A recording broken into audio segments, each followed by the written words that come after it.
I'm going to quote Ed Miliband here. You weren't expecting that. Do I think the Larouche organization, the Larouche members, were responsible for the death of Jeremiah? Hell yes. Quote Ed Miliband, sorry. Didn't do him any good either. Now, Erica mentioned that the first thing we knew about the organization was Nouvelle Solidarité. But actually, in one of the phone calls, probably around February or early March, he did mention to her that it was something to do with Larouche. And Erica wrote it down as R-O-C-H-E, and she looked it up on the internet. And of course, there was nothing there. That might have Sarah, if we had spelled that, if we had got the right spelling, we could have found out possibly. There was, but even there was nothing on the road. But the point was that you actually said to Jerry, are you sure these aren't a cult? So that was so prescient on you. And just because they were trying to take him to meetings in Paris, which he probably attended a couple before they actually persuaded him to go to Wiesbaden. Now the other thing about, obviously you've heard the whole story. I've been speaking as a witness as well, and I'm just picking up, filling in a couple of gaps that struck me during Erica's talk to you. When we were with Shacher, obviously we were there for about 45 minutes. There was a bit of translating going on by the British consul lady who was with us, who picked us up from the airport. And Shacher was reading out.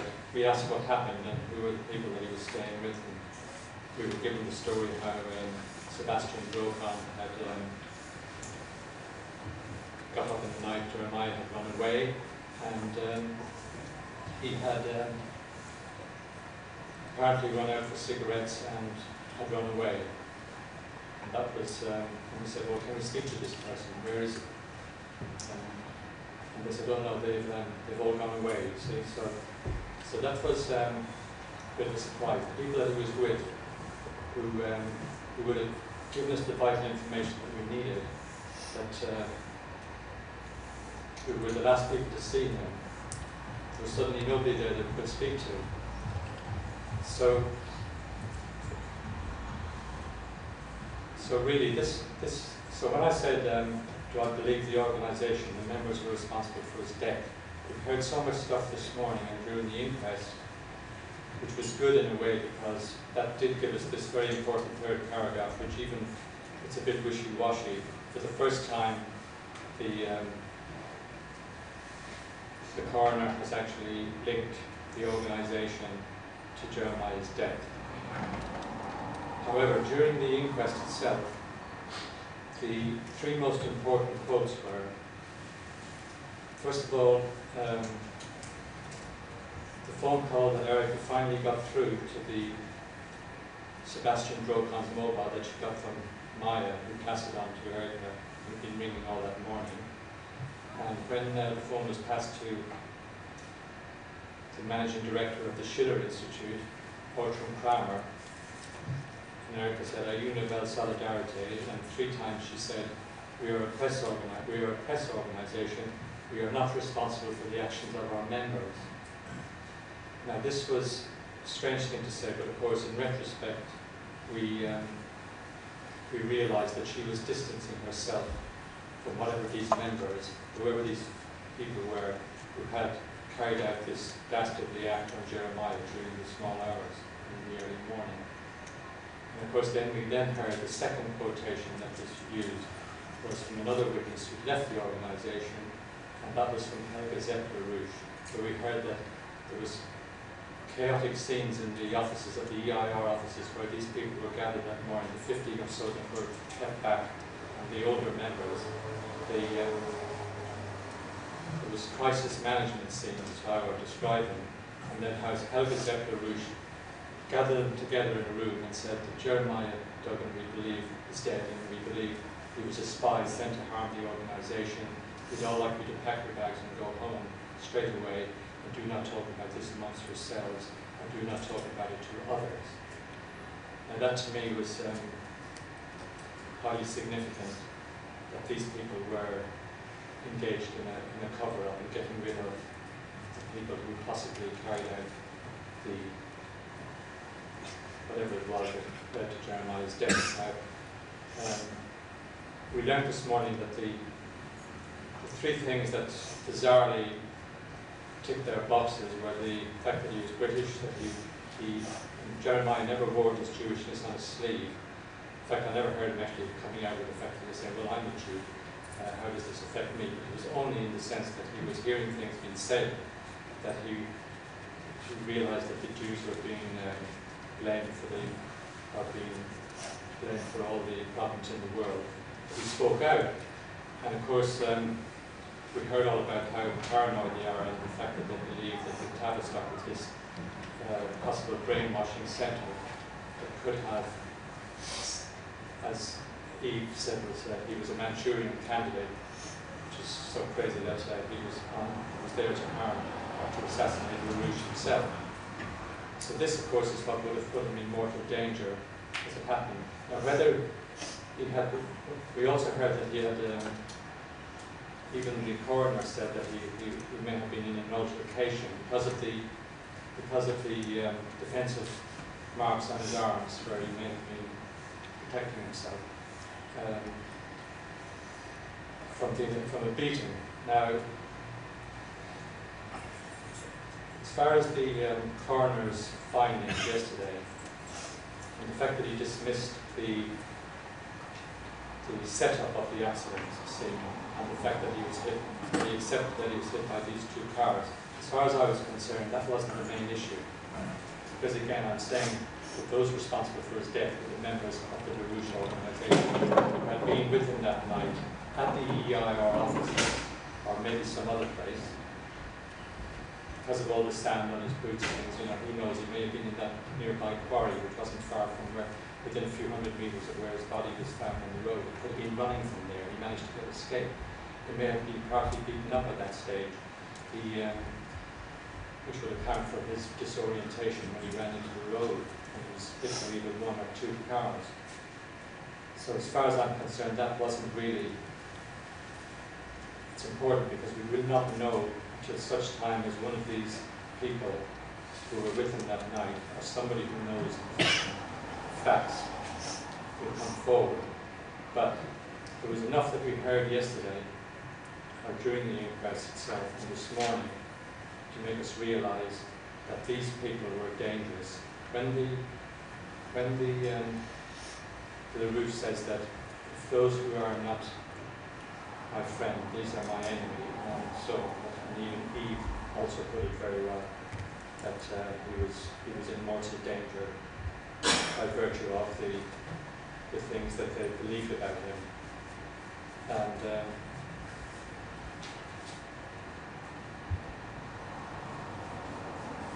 so the thing that was disappointing about the inquest verdict was the fact that, as Erica mentioned, the coroner accepted all the evidence that Mr. Schracker had received from Sebastian Dropen on the morning after on the same morning that it happened.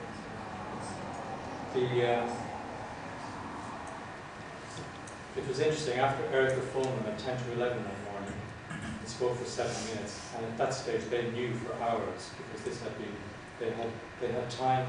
In fact, Sebastian Dropen and several others had been driving to Berlin that morning, because Sebastian Dropen, I think Maya may have tried to phone him, he was en route to Berlin. They were recalled by the management of the Schiller Institute, who are the Wiesbaden, that's what they call themselves, in Wiesbaden. So so the idea was to recall them and then to get their stories straight.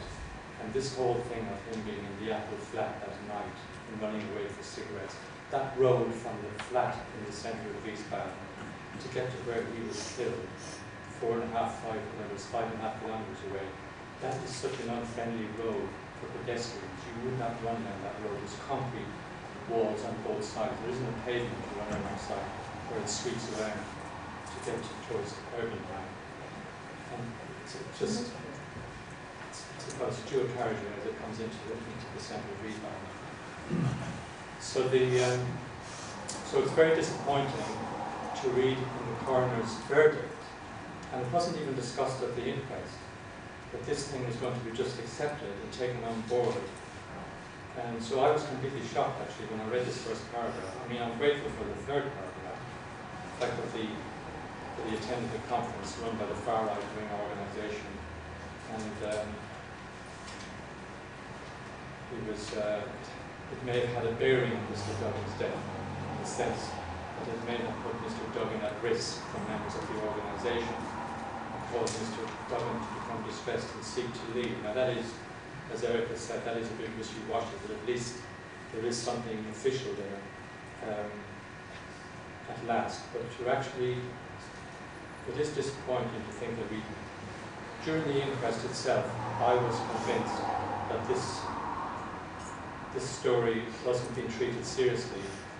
The fact that the police report in Germany had taken this story and had written it down, and also when we then, in June, and of course nobody gave us any recognition of the Larouche organisation, the Foreign Office, anybody who we spoke to, would either say no comment or they knew nothing. So in this country, maybe that was true. But the first official response we had was when we met the German ambassador in the first week in June in 2003, Mr. Matisek, at his residence, and he offered us his condolences, and the first thing he said was, "We know all about Larouche, we've been after him for years." So that gave us a great hope, because this was German recognition of Larouche in this country. But of course, never again did anybody from the German state ever give us that sort of hope that anything official was going to be able to be carried out. Now, Sardar mentioned that the police are only interested in getting individuals and going after them, which is fair enough, I suppose. But again, there's another difficulty, because the people we suspect who may have carried out this beating and that Jerry ran to his death from there,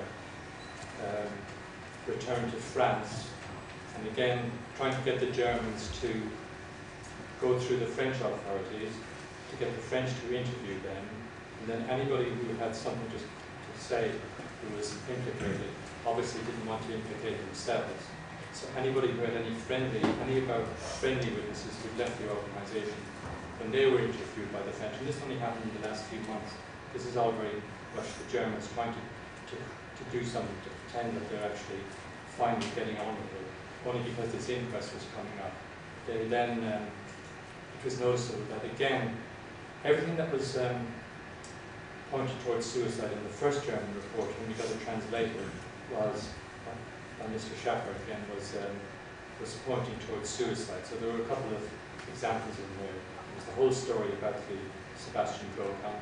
Then there was Maya's phone call in the night where she spoke to him, and she was looking at our map to see where Wiesbaden was, and the river Rhine is just below Wiesbaden. She said, "Is there a river nearby?"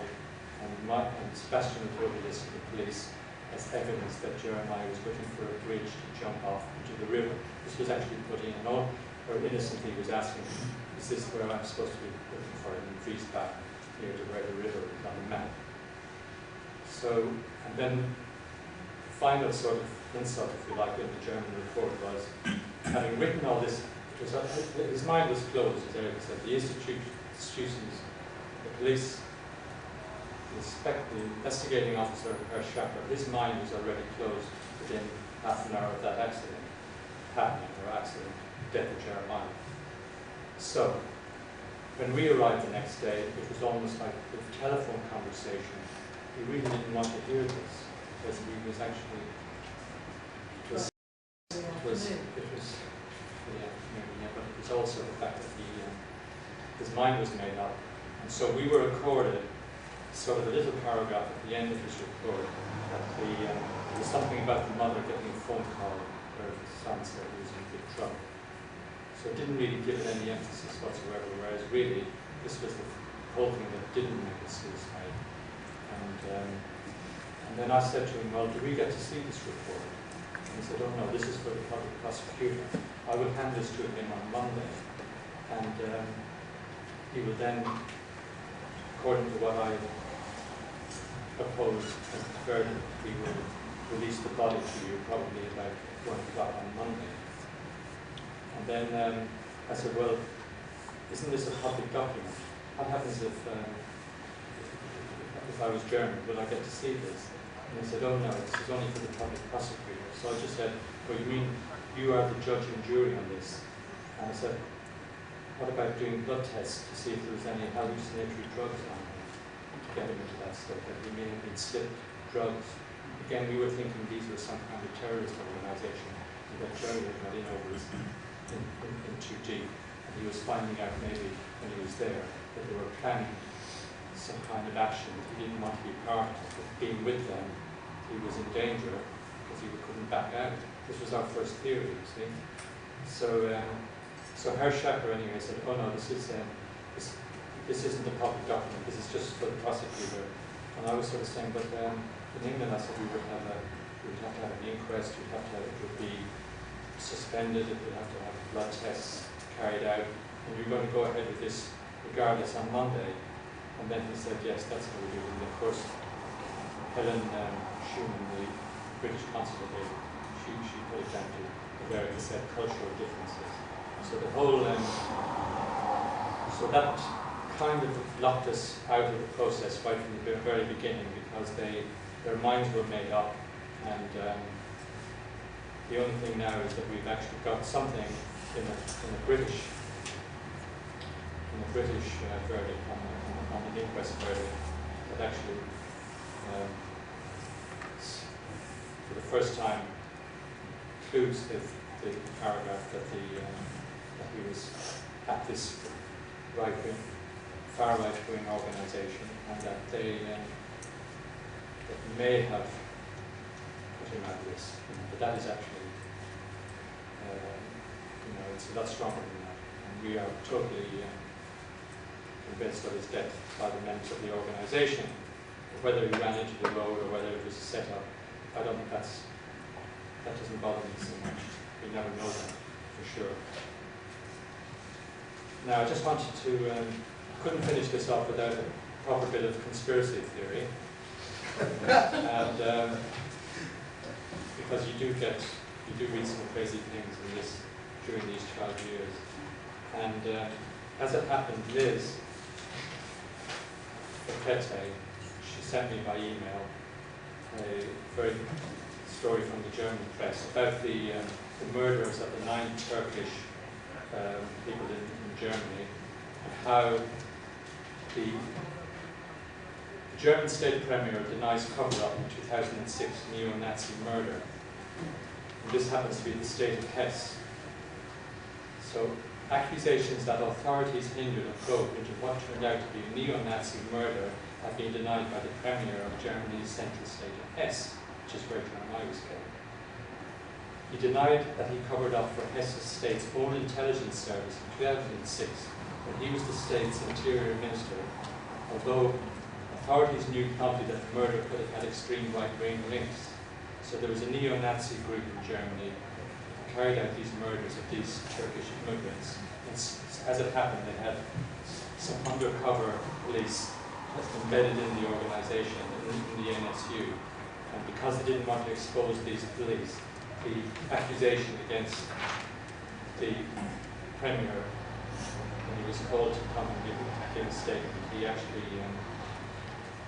the idea was that he was engaged in protecting the organization because his men were already in there. So let's not investigate the murder. And so I wrote back to Liz, and I said, because of the intelligence gathering services that the Larouche organization is providing the state authorities, I just said to Liz, I wrote back and I said, was the private intelligence gathering services of the Larouche movement of such importance to the state intelligence services that it effectively ring-fenced them from any meaningful investigation into the circumstances surrounding the death of Jeremiah Duggan. Because that's always baffled us as to why nobody has ever questioned the fact that they were allowed to disappear the next day, potential witnesses, and that they just accepted the story that there was a complete fabrication. And don't forget, they had 4 hours at least to make up their story and get all their ducks in a row, if you like to say. And then just minutes after Erica's phone call, they realized that we have now been spoken to by the mother. We now have to go to the police station. They arrived with the bags at 7 minutes past 11 with his passport and his rucksack and handed those in. And then they gave the statement from there. So the whole thing was just, I mean, in fact, we didn't know this at the time, but that all came out subsequently. So that's, so Serdar won't like that, the fact that I'm saying. There was the fact that I'm saying that they could have been protected because of their importance as intelligence gathering subcontractors to the state's equivalent of MI6, MI5. But anything in this case, we've heard this morning, they are capable of all sorts of bizarre beliefs. And we know for a fact that that is one of their main money-making things is the production of private intelligence for whoever they pay them. And that's why they recruit all these bright young students and introduce them into the cult. Too late.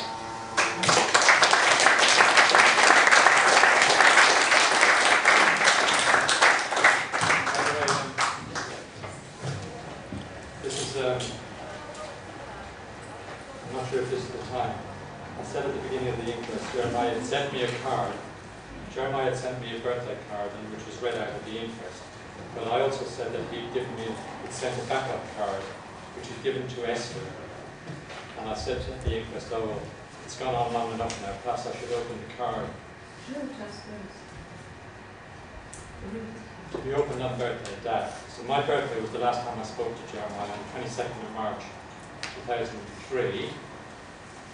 And this is a bit like opening up to see if there's somebody else.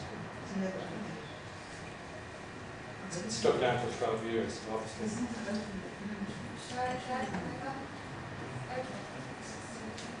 Well, it's so well sealed now. Anybody got a knife?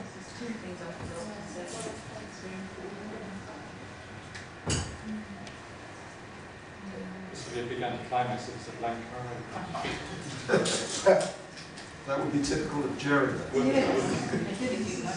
Oh my goodness, look at that lighthouse. Must have, I thought on my grandfather and my great-grandfather were lighthouse.